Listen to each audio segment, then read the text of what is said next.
It's an honor today to have Kenneth Wagner. Kenneth is the Oklahoma's Secretary of Energy. He was appointed to that position in 2019 by Governor Stitt.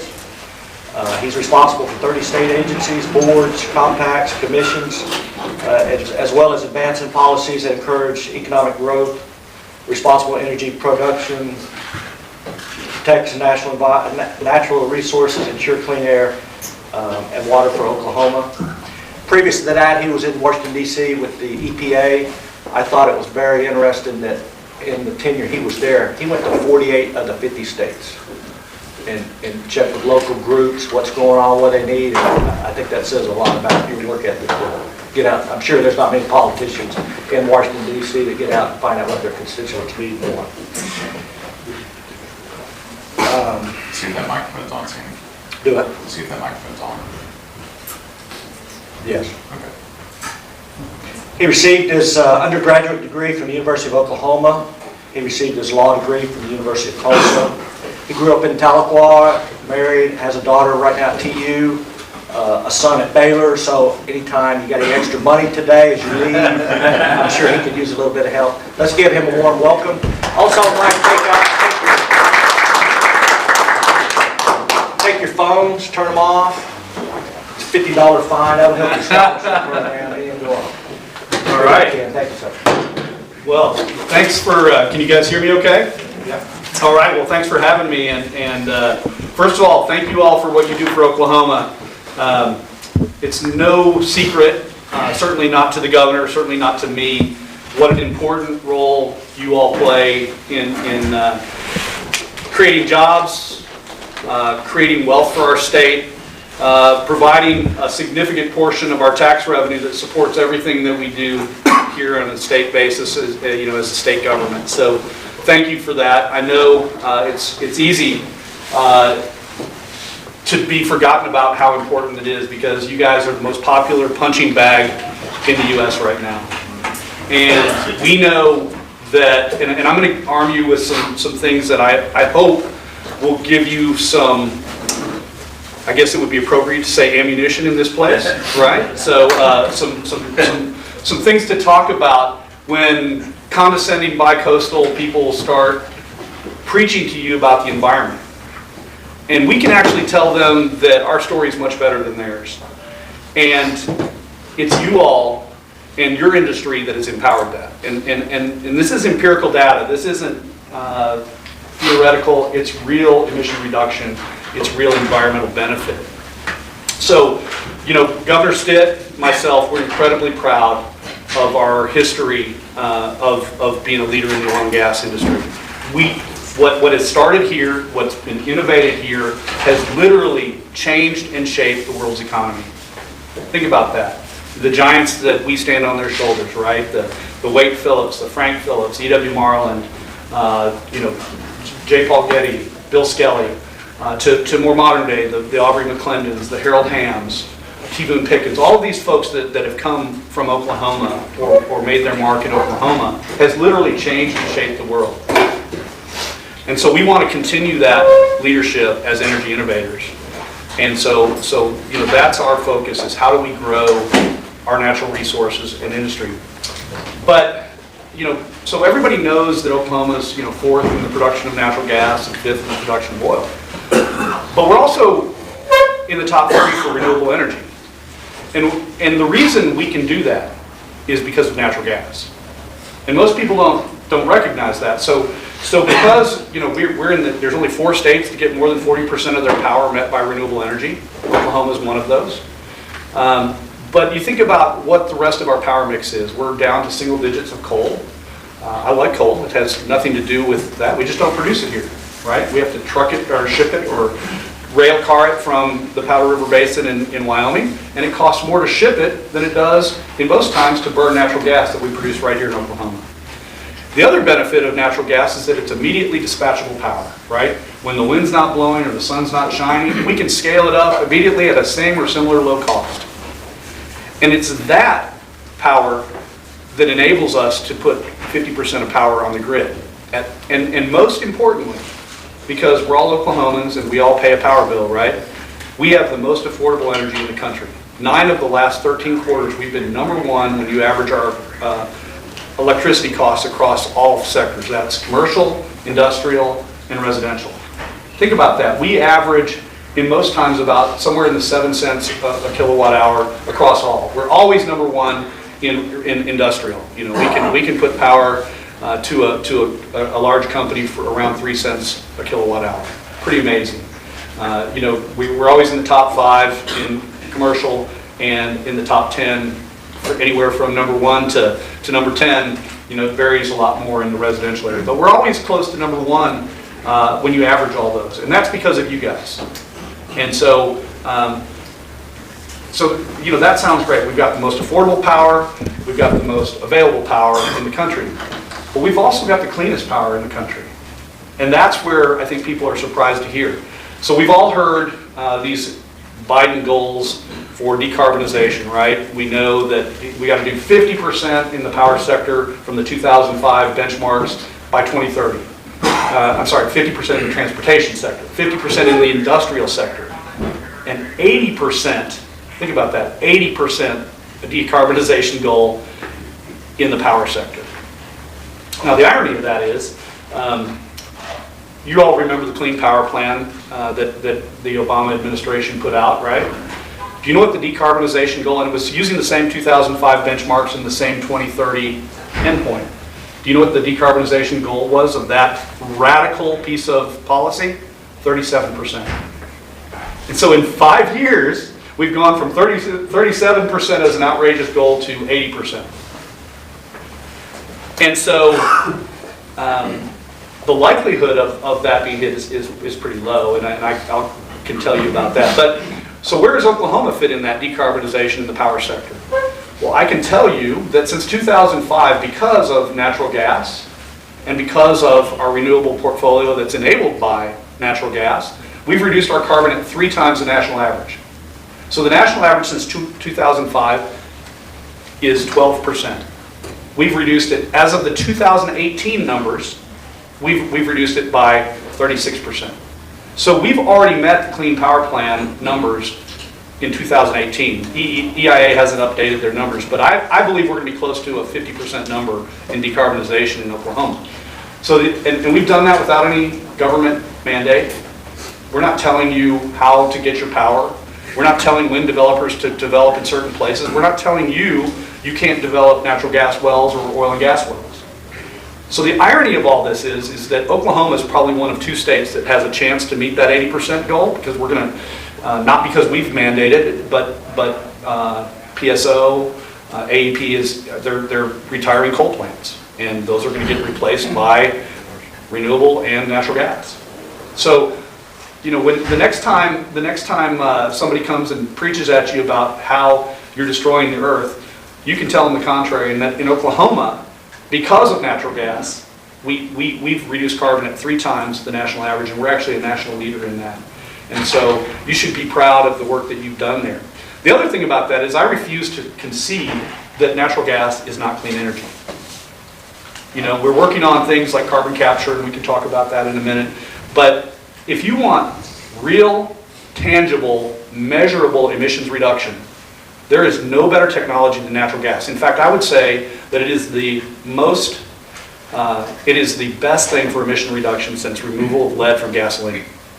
Think about that. So why are we in such a hurry to throw the baby out with the bathwater? And I think that's the conversation that we need to have, is the realistic one. And I was in a meeting with the Southwest Power Pool and one of their generation companies several months ago, and they had a 10-year plan. Right, took us right to 2030, and they showed the projected energy mix. And you know, so you got 14 states, right, in the Southwest Power Pool, all the way up from the Dakotas, all the way down to a little sliver of Texas, and we're really the southernmost part of that. And you look at and I asked Mike Ross, a former congressman out of Little Rock, who's their senior vice president of government relations. A relative. He's a relative. He's a good guy. And I'm like, Mike, this doesn't look like 80% decarbonization, and they're like, no. I mean, so you can say it from a mountaintop, you can shout it from a mountaintop, and you can't make it happen, right? Policymakers don't, what we can do is what you're seeing today. We can create policies that constrain supply. We can't create demand. I mean, nobody projected the demand that we're seeing post-COVID, right? This pent up, we need to go do and see and experience and spend and all those things. And so, policymakers in Washington are working so hard right now to create policies that somehow will convince us that the minerals that you all help produce are somehow evil, or somehow, that we're in a place where, we're all of a sudden not going to be driving cars or, internal combustion engine cars or other. And we just know that that's not even close to reality. And if you think about decarbonizing, and by the way, Oklahoma, another surprising fact is, we have the #1 per capita supercharging network for EVs in the country. So it's not like we don't embrace these technologies.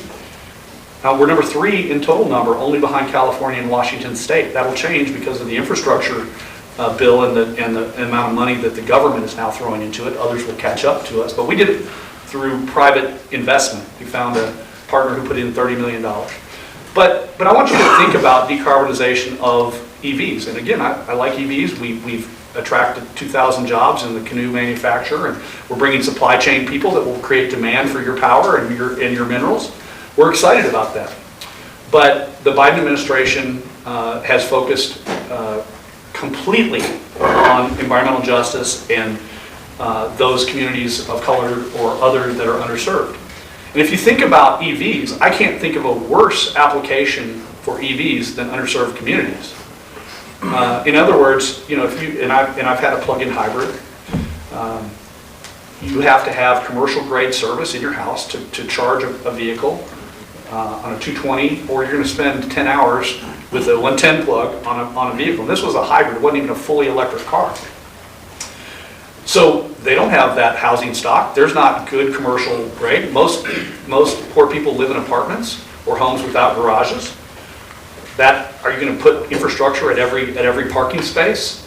I don't think so. Those are highly likely to be abused or vandalized.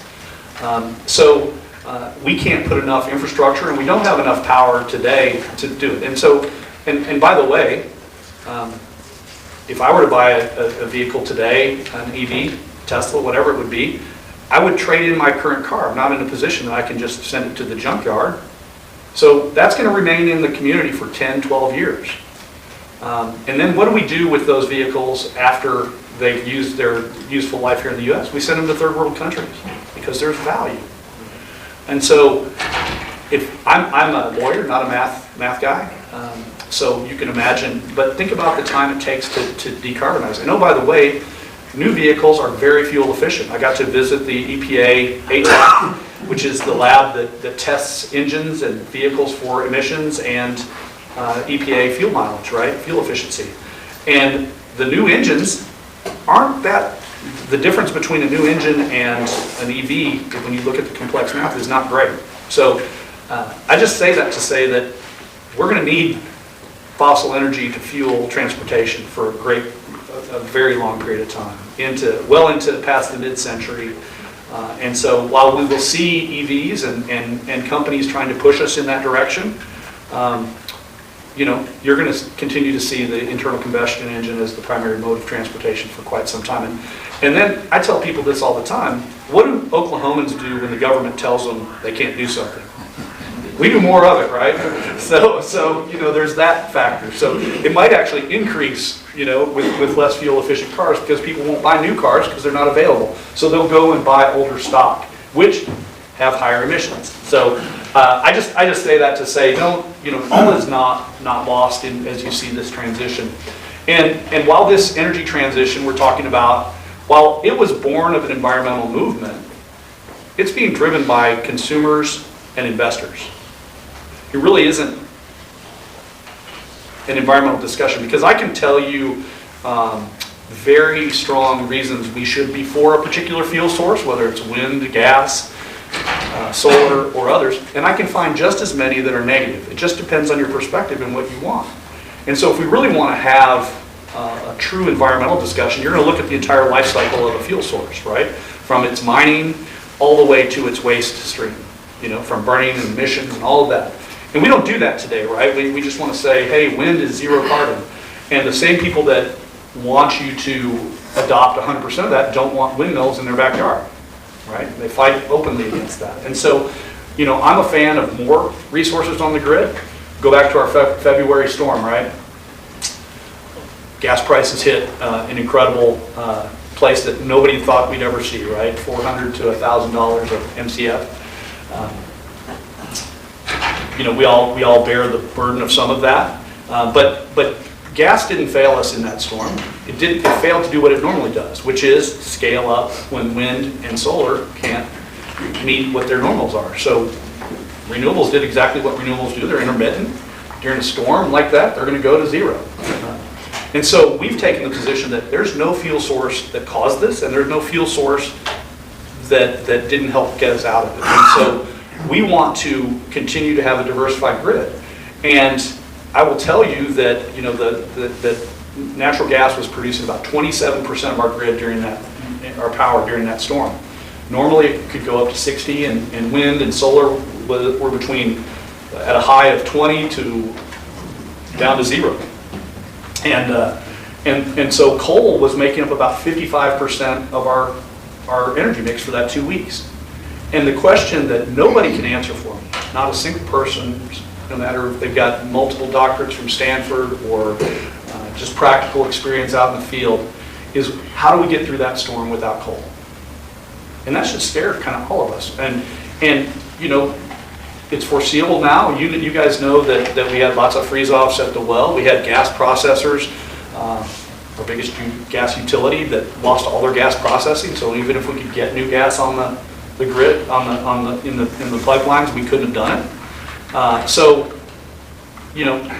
we've all learned lessons, but coal saved the day in that. And so I'm not excited that we're shuttering 2 coal plants. That is something that we have to figure out. And so, if that involves, ensuring that we work with you guys and oil and gas producers so we don't have these freeze-offs, then we've got a plan for that. So those are some things that have kind of taken my attention in the last several months.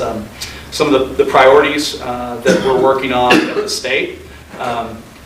Deployment of this infrastructure money. Many of you, my biggest priority prior to that winter storm was hydrogen.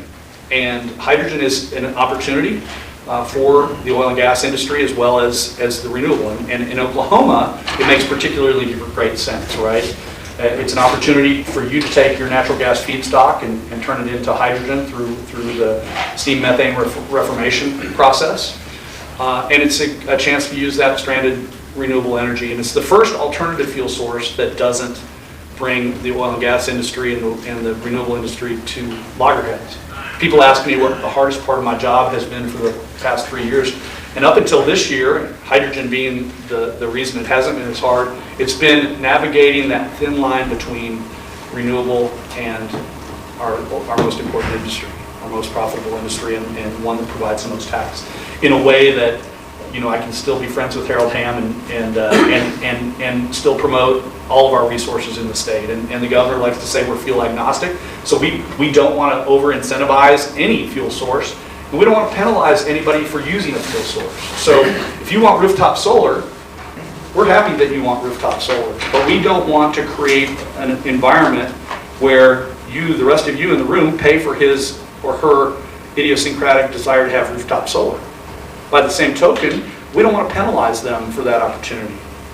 And so that's what we've tried very, very hard to create, is that fair and equal playing field that recognizes the importance of all of these fuel sources and encourages people to develop them if those resources can be made profitably here. Or if you have a desire because of your particular political, ecological affiliation or predisposition to do something, that you can do it, but you pay the premium for that. You all don't bear that cost for others. So that's really kind of the lens under which the governor has directed me, and so that's the way I've always operated and wanted to direct that. So the hydrogen thing, we've already seen, we're on the cusp of landing about $2 to $4 billion of investment in the state. Some of it is using natural gas as a feedstock. With that comes great opportunity in the carbon capture space. Reservoir engineers, people that understand how to do an underground injection control. I would presume there's people in this room that means them. That's going to create opportunity for our workforce as it exists. The opportunity to use the byproducts that come from that are going to be important. This infrastructure package is $30 billion for hydrogen production in demonstration projects and that. So, when I started talking about hydrogen in the summer to fall of 2020, people looked at me like I was crazy. That, we were talking about the Jetsons, and I will tell you, we recently concluded the Hydrogen Infrastructure Pipeline and Transportation Task Force, which I had the privilege of chairing. And, my normal belief is task forces are places where good ideas go to die. But we had 80 to 100 people at subcommittee meetings. And it was all industry participants. It wasn't consultants figuring out how to make money. It wasn't lobbyists figuring out how to go develop clients. It was traditional oil and gas companies that have already entered into significant non-disclosure agreements with other companies that are knee-deep in research and development. Companies that you all know or do work for. And then renewable companies and large utilities and service providers, people that are learning, how these ideas on how to store carbon, how to store hydrogen, how to move it in traditional natural gas pipelines. That's always the Heisman that people give you is, we can't move it in a pipeline. And so we went to Germany and met with their largest pipeline company, and we have Williams Company and Southern Star and some others. And it was interesting. We spent 8 hours with them, and what we found is it's really not a technological problem. It's the people in Germany the operator in Germany believes that their pipes will not be moving natural gas within 10 years. We all, if you ask anybody in this room, we all believe, and myself included, that you're going to have natural gas demand running through those existing pipelines. So why do the hard work on that? So it was interesting. That was my biggest takeaway, is it was a political problem, not a technological problem. So that's a priority. I'd love for this group to get my contact. So if any of you have any questions about how we can support you or put you in touch with people that may have the ability to grow your interest in that, then we want to do that. That's our role. Our job is to develop sound policy, to encourage job creation through the responsible production of our natural resources. And we know that that's what the people in this room do. And so any way we can support you in that mission, that's what we want to do. Questions about environmental regs, my history at EPA, I think makes it a good, unique office. We were over the Department of Environmental Quality, so I'm Secretary of Energy and Environment, which I think is a great role, because you can't, in today's market, you can't have sound energy policy without dealing with the environmental aspects of it. And the opposite is true. You can't have an environmental policy without knowing how you're producing your energy. And I would throw into that agriculture too. Agriculture is equally intertwined with what we do.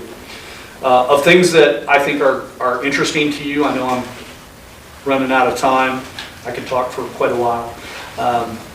Things that I think that the Infrastructure Investment and Jobs Act that was passed this fall, in addition to the $30 billion for hydrogen and over $10 billion for carbon capture, $5 billion for direct air capture, and you go, okay, well, direct air capture, probably not a big Oklahoma thing. Well, one of the 3 direct air capture projects that have been developed in the world was engineered and produced and manufactured at Sapulpa, Oklahoma at Gas Tech. Really proud of that. So we think these things don't sound like they're Oklahoma plays, but when you think about the skills, compression, liquefaction, gasification, when you think about the skills that are necessary to actually execute on these things, we should be in the middle of all of it. And if we can encourage anything, is to think broader about how your skills fit into this new economy, because again, it is not an environmental discussion. I don't even have to argue about that, because it's happening because of investors and people following money. And we have all of the resources necessary to continue doing what we do on a daily basis well, but also expand into these other areas that will take us long into the future. And so that's my hope to help support that, is not to do away with anything. In fact, the Biden policies, if anything, benefit Oklahoma. We're not a big federal land state. The things that they control, right? It's not good for some of the companies that have plays there, but for Oklahoma in general, we're going to continue to make reasonable policy decisions. And if states like New Mexico don't want oil and gas produced there, we do. And all of those things make capital more likely to come to Oklahoma. So, it's a mixed bag when you think about some of those things, and we have to look at long term. Well, also within the infrastructure bill was $4.7 billion for orphan, idle, and abandoned well plugging. And so in Oklahoma, as we knew this was coming, the governor is the chair of the Interstate Oil and Gas Compact Commission, which is luckily based here in Oklahoma, but it's a 33-state oil and gas compact with agreements with the Department of Interior, EPA, as well as others. And in the bill, it actually names the Interstate Oil and Gas Compact Commission as the senior advisor to the Department of Interior that is actually implementing the spending of this money and this program. And so we will be getting in the next 5 months, maybe as quickly as 3 months, we'll be getting $25 million to start pushing out to contractors to do orphan and abandoned well plugging. You have to have an existing state program. We do at the Corporation Commission. And so that's the first of 3 buckets of money. And the second is a performance grant, a formula grant based on the number of abandoned orphan wells that you've cataloged. We've cataloged 16,000 For Oklahoma alone. for Oklahoma alone. We know there's more, all going to be up for ultimately bid and to be plugged and sealed. And so that grant is based on. The formula will be based, we don't know the exact formula because it hasn't come out yet, will be based on the number of jobs lost as an industry in oil and gas times, with the number of orphaned and abandoned wells. And I tell you, we're going to be pretty high up in the number because we've worked hard to catalog those. And then the third is a performance grant, and there's another $1.5 billion available for the states. And it's based on, there's a 10-year look-back period of environmental policies that you put in place, whether it's methane reduction, fugitive emission reduction, benzene reduction, whatever it is. It could include incentives, for vapor capture, those sorts of things. We don't know exactly, they haven't come out with the exact guidelines, but the idea is states that have done more to reduce these things will fare better in this. So we think we'll do okay. I think it's aimed more at states like New Mexico and Colorado that have taken significant steps to make it harder to produce oil and gas. That's my thesis. We'll see. But so I met with the Petroleum Alliance today, their service provider committee this morning, and the purpose was to get comment on how the state can make the contracting and bidding process more attractive to attract more people like are in this room to participate in this program, because we've got to, they want the money spent quickly and there's some timelines, and competitively bidding every single well bore is probably not productive. How can we package those in a way? How can we make the OMES state vendor process more friendly to attract qualified bidders and attract people and make this work attractive to you?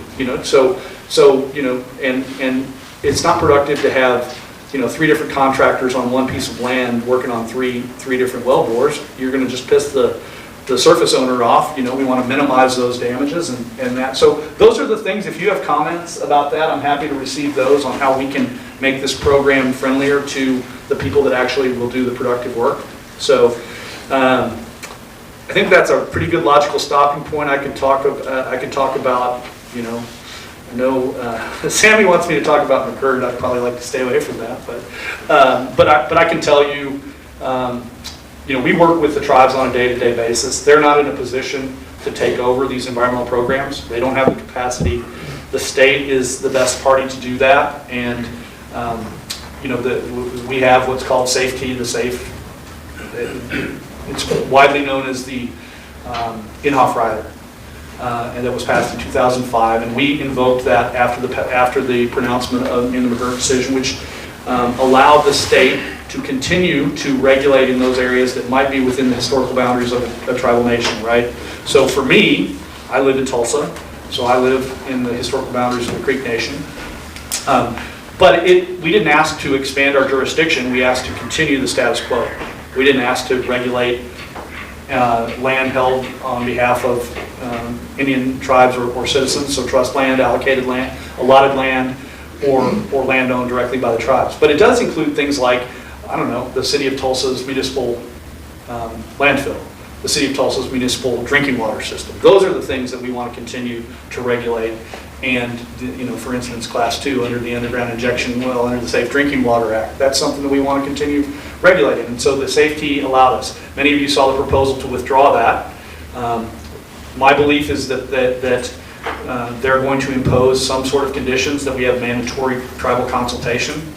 That happens at EPA. It's not that big a deal. So I don't see that as the sky is falling as it relates to that latest proposal.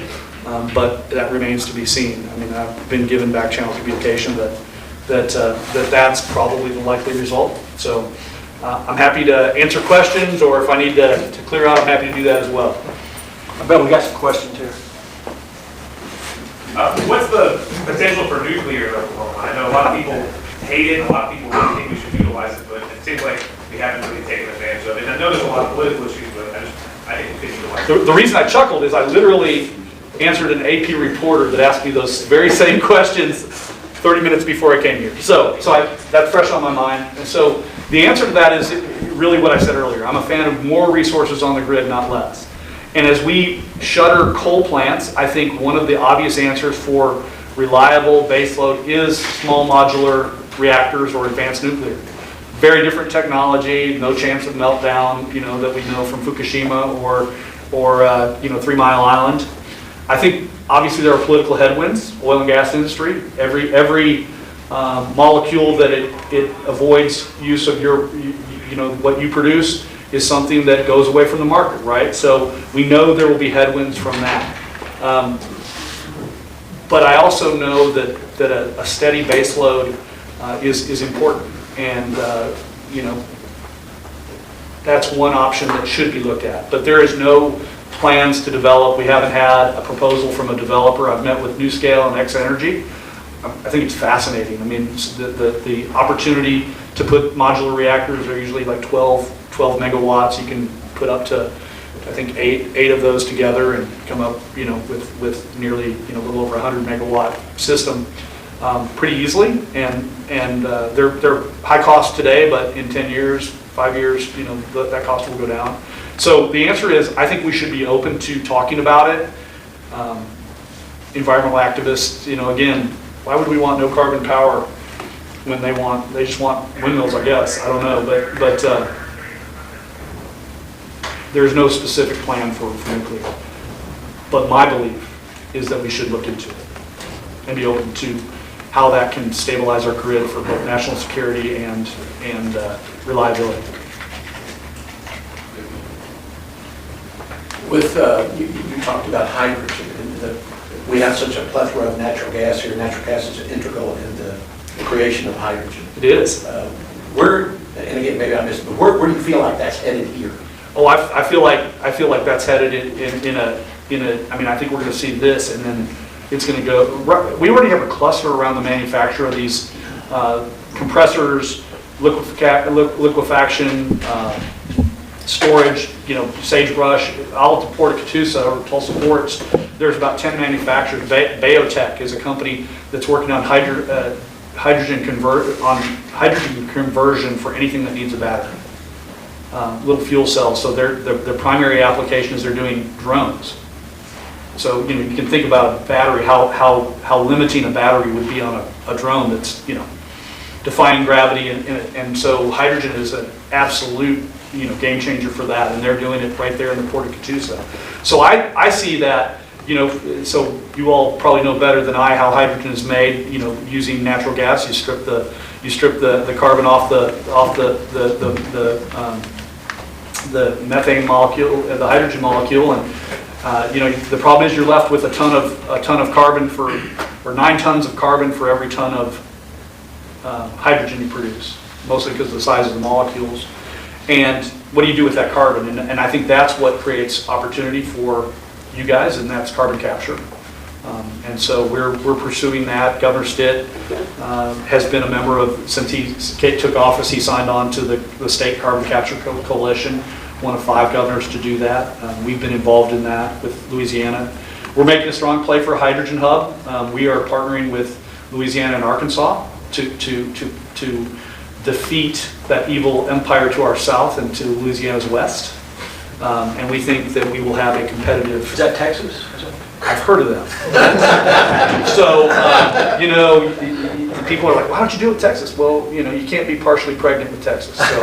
So you know, we think that we have a competitive advantage for lots of reasons in that.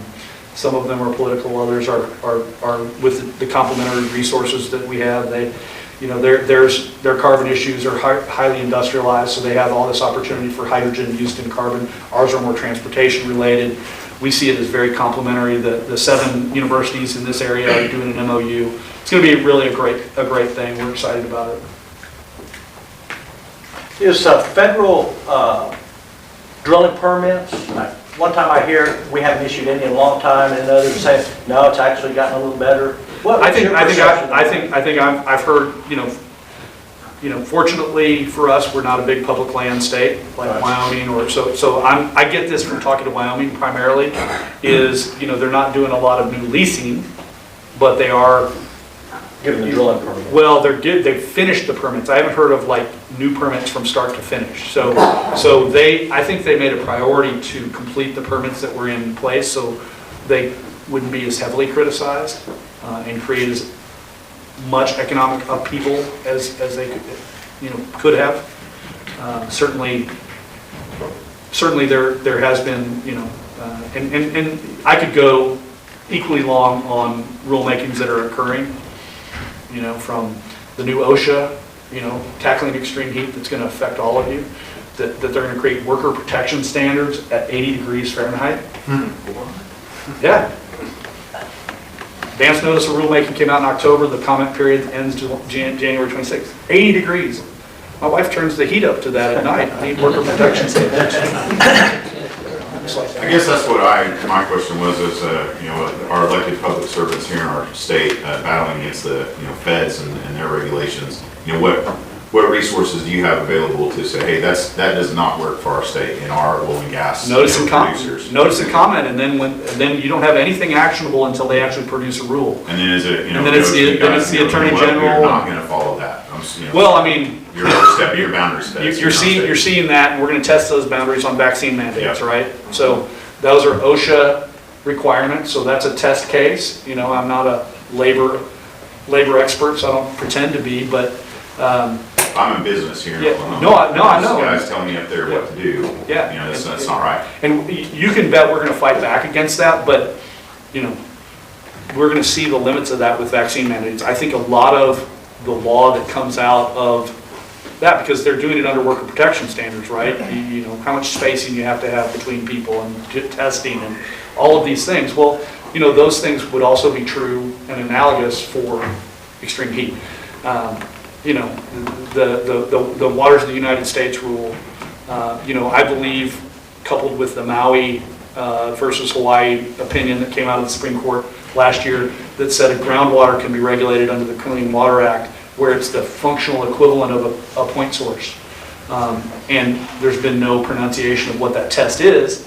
And so I believe, you know, the federal government would love nothing more than to get into groundwater regulation. So that scares me. They'll do it in Texas if they keep up with, you know, some of the problems they have down there. So anybody that's in water knows that all water is somehow connected, right? So that's the question, is how significantly connected groundwater to the surface water is. So, you know, like I said, Sammy, I don't know. I could go a long time on this. I'm happy to answer more questions. Or well, I tell you what, I know we got some that need to go. So yeah. So afterwards, but again, we want to thank you. For yeah, your time. it's my pleasure. Thank you. 2022 date hire, that's old school, but again, I'm old school. So.